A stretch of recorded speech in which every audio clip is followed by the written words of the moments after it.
whole idea of social media is that it takes on a life of its own. You're not trying to control it, but it can turn on you and eat you. So how do you keep that from happening? So how do you manage the transparency, the volume of communication that comes from social media? Yeah, without attempting to run. Actually, I think it impacts the entire way that you build products, because with a traditional service where you don't have channels that allow for like instantaneous and viral feedback loops, you can more easily like put a service out, test it, turn it off, or tweak it, because the experience that people have against that service, whether it's good or bad, is controlled by the rate with which traffic hits that channel. But when you have virality in place, like one user having a bad experience could equal 60 people, 1,000 people that know about that bad experience.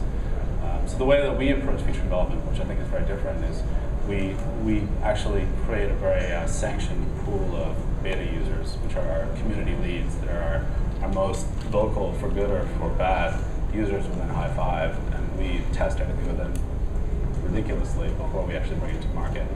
Like one of the technologies we're working right now is a 3D engine for Flash 10. It's been in the works for about 7 months. We've been testing it for 3 behind the scenes, just because we want to make sure 100% that the service isn't going to hurt anyone's user experience.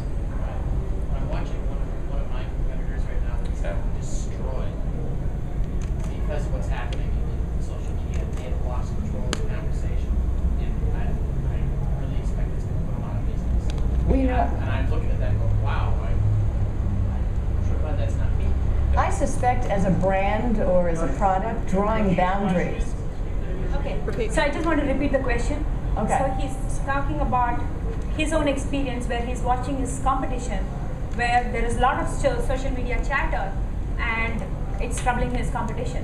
So again, he wants to know the other side of it, or if you are a company, how do you manage that? Well, I would just suspect that when you're out there in the social media world, what you need to do is draw certain boundaries as to what you're going to address, what you're not going to address, and what things you're going to pay attention to at all.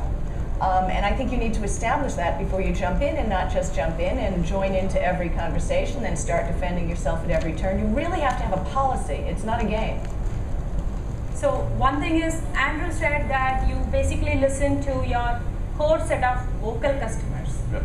And you kind of build your evangelists or your active in the forum groups. That's right. That's customers. Right. We're very careful Listen about to who them, we take beta as test with people, them. but